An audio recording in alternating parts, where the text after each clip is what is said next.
Going back, yes, we did have a baby. The due date was this past Sunday. She ended up coming on very early, like at the buzzer on Saturday morning. And boy, do I have a story to tell you guys. Um, so From Friday my night, vantage point, it was like, oh, they went to Chuck E. Cheese. Oh, we forgot to go to Chuck E. Cheese and meet them there. Oh, they well, had a baby like an hour later. that's really where the story starts. So yeah, I mean, it was everything was going good. You know, we had our due date the week before. Sarah was kind of like tracking things, and things were moving along nicely. Everything was peaceful. Her and Callie, a friend of Penner's and I's, their kid had a fifth birthday party at Chuck E. Cheese. It was during the day. It was during the work day, so I couldn't make it. But Sarah took our daughter, our 3-year-old daughter, and they went and had a great time. Callie now loves Chuck E. Cheese, which I'm sad because there's like none of them in existence anymore, so it's not as easy to go. But she loved it. There's a great video of her dancing with Chucky. So By the that way, was, they recently moved, I guess, to take away all of the yeah, animatronics and replace them all. yeah, which makes no I'm a sense little after sad five. about that. Why after Five Nights at Freddy's being so successful would you do that? It makes no sense. Like kids are going to be horrified whenever they come here now because they've all played Five Nights at Freddy's. Well, if Universal was smart, they would just start opening their own chains with their own Five Nights at Freddy's characters. I think adults and kids both. It would be a huge hit. But anyway, so that's where the story really starts. They came home, and I was thinking, all right, they're going to be home a little bit later. Probably not going to have the opportunity to go see a movie, in a movie theater for a while. So I'm going to take tonight, Friday night. I'm going to go see a couple movies because I have an AMC movie pass. And one of the movies that I wanted to see was Killers of the Flower Moon. So went and saw that at 6:30. Got the clearance. Sarah was like, "Yeah, we're good. Nothing. I'm not experiencing anything different. Go for it. Like it'll be a fun night." So I'm like, "All right, cool." I was going to see that, and then if time permitted, I've been hearing so many negative reviews about the Marvels that it piqued my uh, morbid curiosity, and I was going to go see it with my AMC pass. So I'm sitting in Killers of the Flower Moon. I texted Dave and Vince even because I did sit, next to a popcorn chomper, which Dave turned me on to. I think when he was, I don't remember what movie that you saw. I think it was Barbie that you experienced some popcorn chompers. Hard chomper. Hard chompers, and this is another person that I came across with the popcorn chomping. There was a person that was loudly going, "Yeah, there's someone sitting in our seat." And this is 10 minutes after the movie actually started. Not 10 minutes after the trailer started rolling, 10 minutes after the movie started. And they just kept saying it to the point of where there's no other way I could take it than it was being directed at me. And I'm check my ticket again. And I'm like, no, I'm in the right seat, but they just kept harping on it. So add that Well, I'm to gonna have the to call the authorities on this matter. yeah, I'm gonna have to. We're gonna have a disruption here if you don't get out of my seat. And so that we add that to the list of annoying people to movie theater. Dave is the old people that can't find their seats, so they accuse everybody else of stealing theirs. That's always a good time. So I'm watching Killers of the Flower Moon, which it's getting a lot of praise. I don't know that it's warranted. It's 3.5 hours. Oh, And an hour and a half. I mean, the movie really did itself a disservice by having it be that long. I can't remember. I enjoyed it because I enjoyed the biopicness of it, but it reminded me like of a longer version of the assassination of Jesse James. And you guys know I love and that that movie. movie's long, dude. That movie's long. So imagine what this movie is, and it really did itself a disservice. Although Dave, a little insight, I'm sitting there, dude. Freaking Norma Jean's in the movie. She plays Leonardo Oh, DiCaprio's really? dude. She plays Leonardo DiCaprio's housekeeper and has like lines in his What? serious screen time. What? That's awesome. I instantly went on Instagram. I'm like, dude, I just saw you in Killers of the Flower Moon. Anyway, Killers of the Flower Moon is it's typical Scorsese fare, which Scorsese could literally film paint drying for 3 hours and people would be like, this is an Oscar contender. I don't get that. I don't understand why these old directors have to put movies out that are past 3 hours long. The question is, was it cinema or not? It was cinema. It was long cinema, but it was cinema. There wasn't one damn superhero anywhere to be found. So that's how you know. Cinema then. It wasn't a theme park ride. I will say it was one of Leonardo DiCaprio's best performances. It's one of the rare Leo performances that you forget it's him. So I was like, oh, cool. So he does a great job. He's worth watching alone, but definitely wait and watch this movie when it comes out on Apple Plus. Don't sit in the theater. So anyway, cut to 2 hours and 45 minutes in, I get a text from Sarah that says, "Hey, should probably come home after that movie." And I was like, "Oh, what's going on?" She's like, "Well, I'm having contractions. I'm timing them. They're nothing like out of the ordinary for this time. Like it's not an emergency. Finish the movie." And I'm like, "I can come home right now. I don't have to sit through another 45 minutes of this. I'll come home. It'll be on Apple Plus, whatever. If I need to leave, I need to leave. She goes, no, stick it out. Watch it. We're good. So I stick it out. No, really, I don't want to watch it. No. And then I started berating her about what? You don't care about the baby, that you're just going to let me sit here and watch the movie? You're going to let me watch a 3.5 hour Scorsese movie over our baby. Wow. This says a lot about you, my friend. So anyway, I go home, and by the time I get home, I can tell that the mood is drastically shifted, and the calmness of, hey, everything's tracking, has turned to she's on hold with labor and delivery. And I'm like, oh, so should we pack ourselves? This was at like 10:45 at night. So Callie's in bed. She's been asleep for a couple hours. It's our 3-year-old daughter. And Sarah's like, no, I'm just going to wait. You know, we had some friends on standby that live up not far from us that were going to come and take Callie and all that stuff, right? So we're trying to text those friends. It's late, so we're not hearing anything back. We're on hold with labor and delivery. And so I take a shower really quick. And by the time I get, probably a 5 to 6 minute shower, by the time I get out of the shower, Sarah can't talk because her contractions are so heavy duty. And I'm sitting there, and the only thing I have it to compare it, when our 3-year-old was born, it was the exact opposite. We were at an Olive Garden on New Year's Eve, and Sarah's water broke after too many breadsticks. And so sometimes that'll happen at Olive Garden, though. Yeah. Your water will break, and you'll be like, well, Totally. I wasn't pregnant. I'm a male. It doesn't matter. It just Right. happens. Right. My water breaks a lot at Olive Garden, and it's for a completely separate reason. But I did tell Sarah, I said, if this one doesn't come, if she's late, we'll just go to Olive Garden and just nip it in the bud. But that, as you'll see, that was not You the can problem. at least get free breadsticks. Yeah, you know, for life. You can use that as an excuse. You're like, oh, we have to leave. We have a baby. Where you didn't have proper medical services. You're gonna have to pay up now. Give us a gift card. So anyway, I get out of the shower, and it is, I mean, the contraction level and the pain level is like the only thing I have it to compare with, because when Calliope was born, Sarah's water broke, and then we were in the hospital for like 8 to 10 hours before Callie actually came. So I'm sitting there, and I realized, like, oh, the last time I saw Sarah in this much pain and agony was right before she took the epidural, because I remember that going from like, nah, normal contractions, I can handle these, to, oh shit, this is awful. And yeah, I want drugs. So I'm sitting there, and I'm like, okay, I'm getting Callie. I'm throwing the stuff in the car. We're going. We're not waiting on labor and delivery. Like, you're having contractions. We need to freaking go. And so she's like, okay, finally, my wife's very headstrong, so you got to kind of convince her. But I was like, we're going. Like, we're not waiting for anybody. Let's roll. But also, I feel like Sarah is so like respectful and cordial that she would play it down. So she's like, I feel like she would be in so much pain and just be like, hey, let's talk about your movie first before I let you. Yeah. Well, you know what it was? It was that, but it was also, she didn't feel like we were ready to go. So in her head, she was creating these reasons why we shouldn't go. And I was going, oh no, this is like past, you're in it. So you can't see the forest from the trees. Like, you're having contractions that are like, if we were in the hospital, you would be taking drugs for. So I get Callie up. Callie's like, what the hell is going on? Sarah had packed all the go back stuff. I packed my stuff. I threw it all in the car. Luckily, we had gotten everything done. We had done all the planning. You know, we put the car seat in. We were ready to go. We get Callie up, and I say, Callie's like, what's going on? I'm like, your sister's coming. Like, I need you to roll. So I get her ready. I get her shoes on. Sarah's getting like snacks and stuff for Callie ready.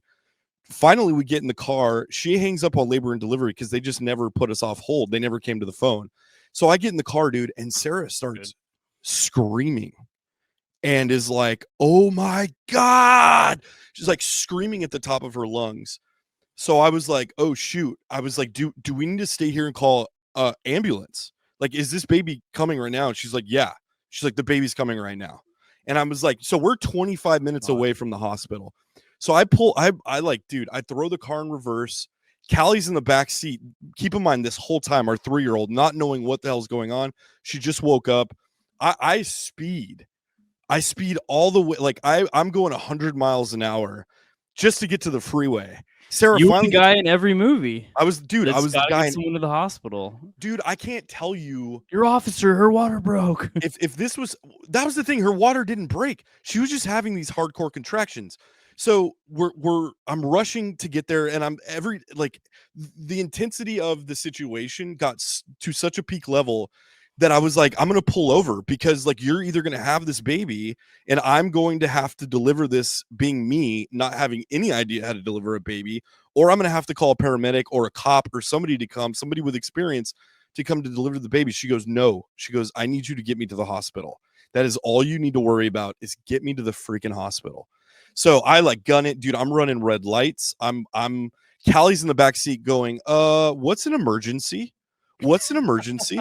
The whole time, just like going, hey, is everything okay? Then she hits this peak level where I think she realized that the baby was coming. So she starts like getting loud in the back seat, like singing. And I was like, so I'm trying to hold it together of like the enormity of this situation is so high because I'm sitting there going, what the fuck am I going to do if I have to deliver this baby in a Chevy Trailblazer? You're like, this is an emergency. It's when mom and dad exactly lose their shit. but I'm trying to not like take out any of my I'm trying to keep the situation as calm as possible because all she's feeding off of is our energy and it's high. So Sarah is like the further and further we go, there's like Sarah's calling on the name of the Lord. She's literally praying to Jesus out loud to don't let me have this baby in the car. And I'm sitting there going, do I need to deliver this baby in the car? And she's just, no, go.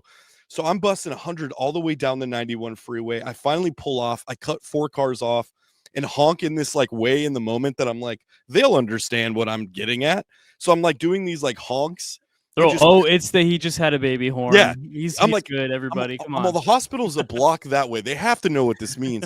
So I'm like honking in like these Morse code honks of like my wife's having a baby. He's having a baby. I mean, don't get me wrong. I still flipped him off as I went by. I didn't want him, I wanted to keep it equal. So I'm skidding across 4 lanes and finally I make the turn. Dude, we drive and I miss the turn into the hospital.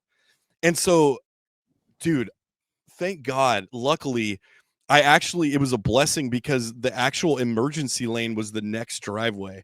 So I pull in there, dude. I skid into the emergency center where they drop off like the ambulances and stuff. I freaking throw it in park. I rush out of the car and there's a security guard and I go, my wife is literally giving like the baby is coming out of her body. Please go get somebody. And so this dude, I went back and like actually talked to the security guard because she was like I was so thankful for her because she went and told them and like 4 people instantly came out. Sarah gets out of the car, dude, and her water just breaks in the middle of the thing. And we have to like put her in a wheelchair. I had to get our 3-year-old daughter out. And the security guard was like, hey, I know you're having a baby, but they will still tow your car if you don't move it out of the emergency lane. So I send Callie off with these nurses who are amazing. And they're like, hey, Callie, you want to come see what we're doing right now? Like, as Callie's like, what's an emergency? Like trying to get like some kind of grounding on the situation. Like, are you an emergency? She's like, are you a ghost? Am I dreaming? What's going on? So finally, like I run back to the car, dude. I like go and rush and park. I leave everything like unlocked in the car. I run back to the hospital and I'm thinking she's going to be in the lobby and they're going to put like a tent up and giving birth to because that dude, when I say that she was like telling me that she could feel the baby coming out of her birth canal and in the car. And I was like, okay, well, what do I do with that? And she's like, just get me there. So finally, you won though, dude. You won the achievement of making it there before her water actually busted open. Dude. Also, the chat wants to know, did you think Chance stopped at a Chick-fil-A still before arriving at the hospital?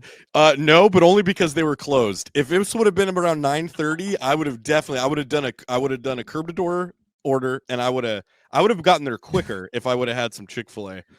So anyway, I'm almost done with my story. So I drop her off. I run back into the hospital. I go back, and within 10 minutes, that baby is out and into. That's crazy. And it was like, dude, it happened so fast. It happened so fast that like, and the funny thing is like, Dave, all I could think about was in the moment, all I could think about was the conversation I had with you in Nevada a week before where I'm like, oh yeah, Sarah's going to get drugs. Like, oh, there's no point in not getting drugs if you have it. Remember that we were in your kitchen and I was like talking all this shit and I'm sitting there going like, dude, this is like absolute karma for like all this stuff that I've just been like, oh, we know what we're doing. And yeah, within 10 minutes. Yo, we've done this before.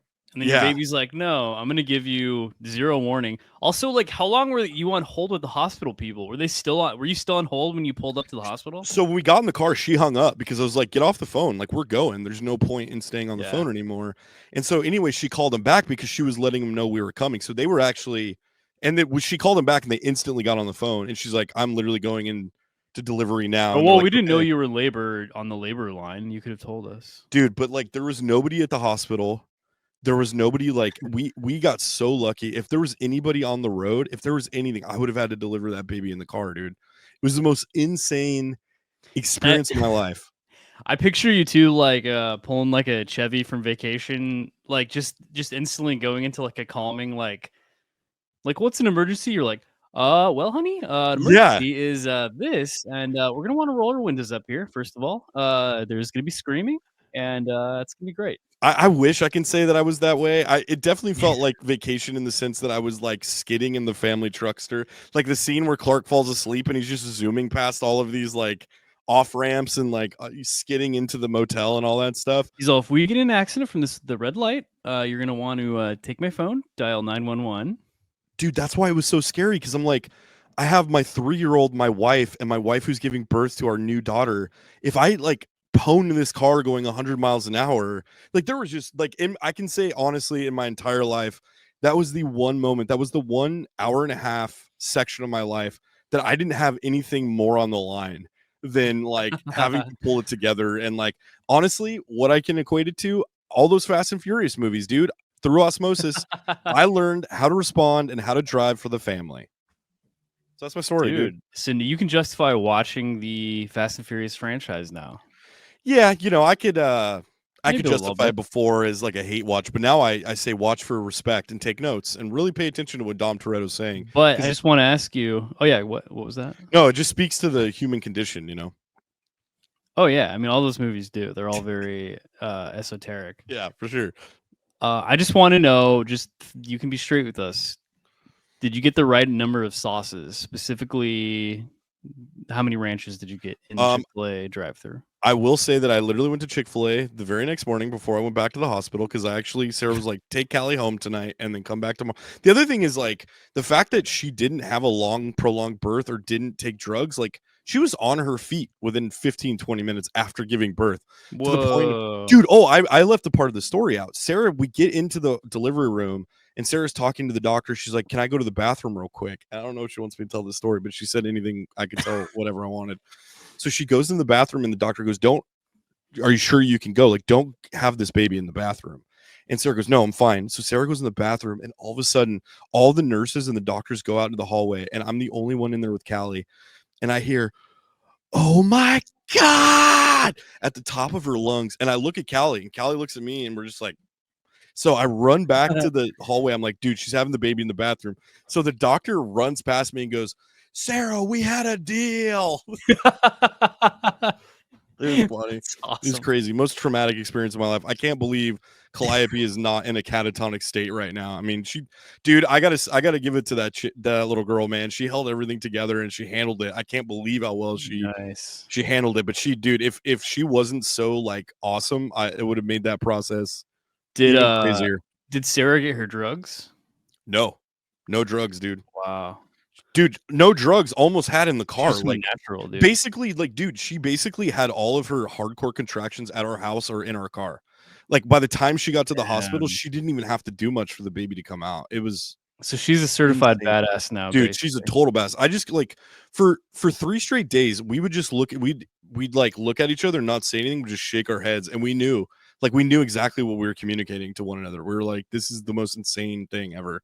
But, yeah, dude, we were out of the hospital one day though, man. Everything's going good, and Indiana's eating and sleeping pretty okay. And Indiana, dude, Indy Chance. With a name like Indiana, I should have expected a little adventure. You know, I just wasn't expecting that. There you go, dude. Sarah was like, in hindsight, you should have put on like the Indiana Jones theme. It would have made the drive there a hell of a lot better. You definitely should have prioritized that.